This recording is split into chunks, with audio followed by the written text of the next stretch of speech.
What's up, guys? I'm SaltEMike, and this is your Star Citizen Week in Review for December 2nd, 2019. This is a weird week. It's still kind of in that post-CitizenCon weirdness where we're not getting our normal content, but we're getting some other content that was a kind of leftover from CitizenCon. So let's kind of jump into it and start out with patch notes.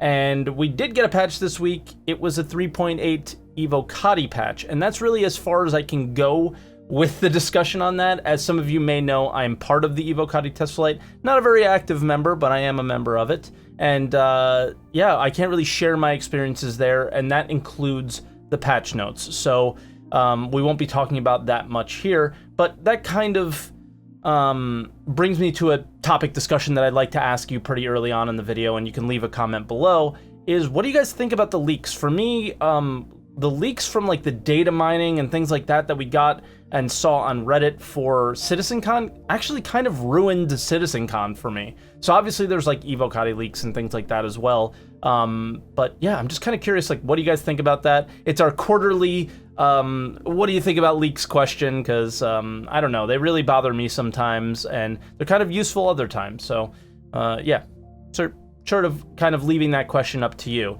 Then moving on to roadmap updates. This is empty as well, so we didn't really get any roadmap updates because they did them on Monday this past week, so I don't really expect them until Friday. So yeah, we'll probably share with you some roadmap updates next week, but unfortunately not seeing too much movement on that front this week. So the brunt of the content from Star Citizen this week was in their video content, and they gave us the two panels that at least I was most excited about that were on the Croshaw stage, which was the stage that was not live streamed, was the ships panel and the prison panel. So we got both of those this weekend, and I'm really excited to dive into them with you. So starting out with the ships panel, the team starts out with the Carrack, and a lot of the kind of criticisms of the Carrack, at least that I've heard. I am a Carrack owner, but I'm not following it as closely as a lot of other people are, mainly because it's an exploration ship and there's no exploration gameplay anywhere in sight for quite some time. So it's hard for me to get super excited about ships that really don't have any gameplay associated with them coming online. Obviously, it's a very cool, large, probably really nice ship to walk around and look at for a while, but as far as its uses go, are pretty limited for the time being. But again, the Carrack got really big for a while. It was like almost 200 meters and then shrunk down in size to its normal 123 meter size, and I think there was some criticism about that from the community, and the guys answer on their ship panel why. There's quite a few downsides with making the ship just bigger for the sake of making it bigger, so we decided to try and get it back to actually the original size it was at concept, which was 123 meters. Yeah, if we kept it that size, it wouldn't be able to fit on the large pads that we have, and it would only be able to spawn it where you could spawn like an 890 or a Reclaimer, so we didn't really want to do that. So yeah, all those 890 and Reclaimer owners that know the pain of having to travel somewhere to spawn their ship, Carrack owners would have had the same pain if we'd kept it like that. These are all pretty valid points, but at the same time, with the sizes of the cities and places that you can land, I don't really know about it, but I think honestly, I think the ship panel missed something here, where this is an exploration ship, and if you've been following the game for long enough, you would know that jump points aren't just one size. They're small, medium, and large jump points, and it is all dependent on the size of ship that can fit through each jump point. So honestly, having the Carrack be the leader in exploration as far as Star Citizen ships go, and be like incredibly large and can only go through certain like very limited amount of jump points would not be like really good for its gameplay. So for me personally, I love that it got smaller and they kind of compacted everything into that smaller frame. I think that's great because it gives more use to the ship. I also want my exploration ships to have as good of a view as they possibly can, and the team definitely addressed this in the panel as well. And so you guys will be familiar with this front end. And, you know, there's a lot of stuff in here that isn't what we'd class as Anvil anymore. Some of the shape language, especially at the front with the curved. And, you know, I know you guys are, you know, you're big fans of struts. So You know, I put this together. I thought you might like this.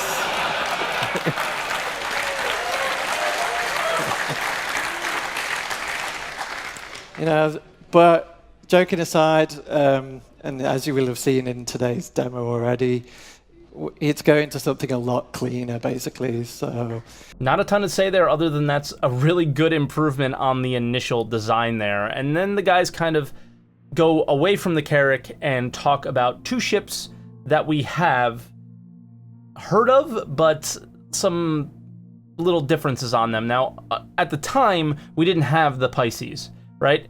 So this was kind of new to the people at the actual panel during CitizenCon, but for us, we've already flown it, and I'm really excited about that. It's probably the starter ship for me that's the go-to, but the one that was pretty cool and part of the discussion here was the Kraken Privateer, and I find that to be the kind of opposite of a starter ship for me. That's feeling like my endgame ship. If we're not able to buy or own or operate actual space stations at some point in the endgame of Star Citizen, this is definitely it for me. Owning your own flying space station is really, really cool, and I don't know, I've seen some polarizing discussions about this on my live stream and in some other places, that the Kraken was kind of like low effort ship for them to do. We usually expect some really large, exciting ship at CitizenCons.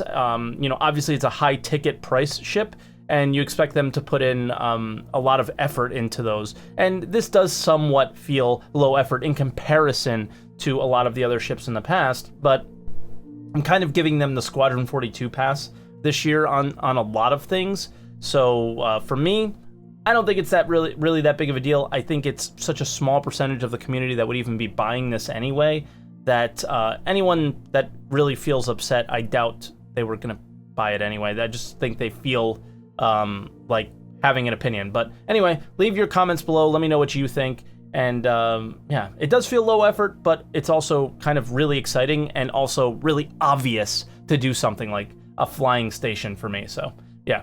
The next section on the panel was really the least talked about section, and I'd like to dive into it a little closer. Like, from CitizenCon, I didn't hear too much coming out of this from other content creators, like a little bit from people, but not really diving into it too much. And this is quite exciting, if you ask me. So the team unveiled 4 possible concept ships, one being a ground vehicle miner, but for hand minables only. A Xi'an cargo ship with about 300 SCU, a Tavaran fighter with like some special shield tech, and a refinery ship. They all like listened to the crowd and asked the crowd to whoever cheered the loudest for the ship, but like each individual ship, that ship would be the one that they would make, I guess. So the refinery ship is the one that won, and I want to dive into this refinery and in general, the way the Star Citizen economy may work in a video in the future, because some things just like aren't really adding up to me. The refinery thing is interesting, and it creates a lot of questions for me. And then lastly, the team dives into the Argo Mole, which we've heard a lot about since, and watching the actual panel didn't really provide me any additional information that I didn't know coming out of CitizenCon. So yeah, if you guys didn't check that out, check out my video on the mole, as well as just, you know, some CitizenCon stuff in general. Moving on to the next panel, we had Luke Presley, who soloed a panel all by himself, talking about prison gameplay, which should be coming around 3.9. And very importantly, he talks about why. And without an effective system of law, crime runs rife and economies collapse. And this is as much the case in video games as it is in the real world. And normally, to avoid having to deal with this, games impose arbitrary limits on what the player can do, sometimes preventing actions which the game's mechanics would otherwise allow. The issue with Star Citizen right now is that once a criminal is killed by a bounty hunter or law enforcement, the arrest function is triggered. It's pretty empty at the moment, I'm afraid.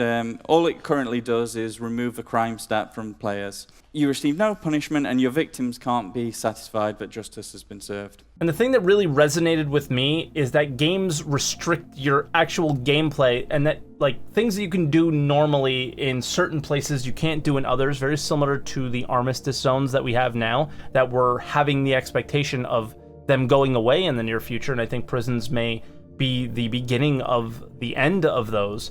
And yeah, I love that Star Citizen wants to have all the restrictions off and just like allow us to shape our experiences ourselves, whether it's you know, someone else shaping my experience or myself shaping my own experience. I like that level of immersion, and I think that's really great.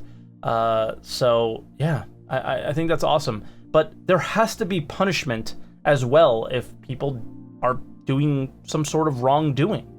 Then we've got, in the real world, incapacitation means that players are taken out of society for a time. This should be the case in Star Citizen, but currently criminals immediately respawn, ready to offend again, giving their victims no respite. In the real world, serving prison time is a deterrent to criminals, and it will be the same in Star Citizen, as prisons take the player out of the main gameplay loop, inhibiting their ability to earn money and reputation, and heavily restricting the mechanics available to them. Now, this isn't something a game designer does lightly, taking players out of the main game loop. And it's another reason we're introducing this early, because it's going to take time, it's going to take testing, it's going to take your guys' feedback, and lots of iteration to ensure that prisons feel both fair and offer enough options to keep players engaged.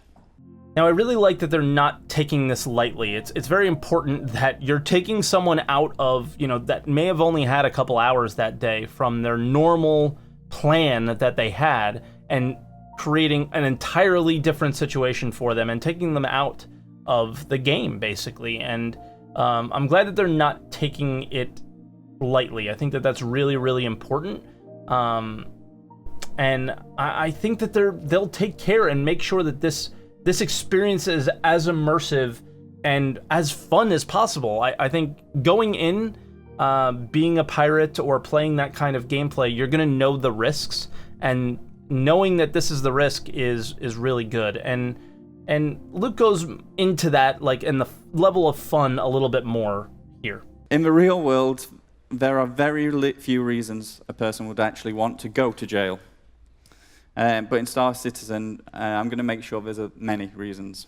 I'll give you a few examples. Like, for example, there may be a mission giver in prison whose trust you have to earn to unlock missions on the outside. There may be an inmate who needs breaking out. You could be sent to intimidate, kidnap, or kill a target within the prison. The reasons to want to go to prison are really cool, really immersive, really awesome. The mission giver thing excites me the most. I think mission givers like really excite me in the game in general. I think they're so cool.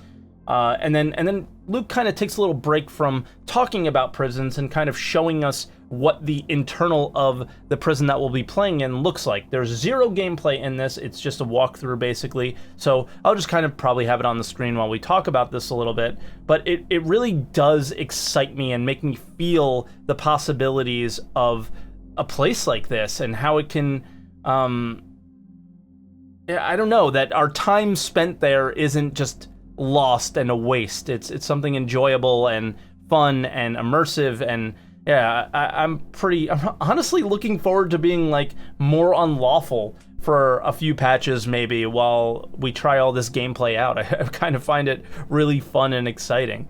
So we've seen what it looks like inside, and at this point we can, you know, expect our stay to be a certain way, and Luke kind of gives more like solid insight into our expectations there.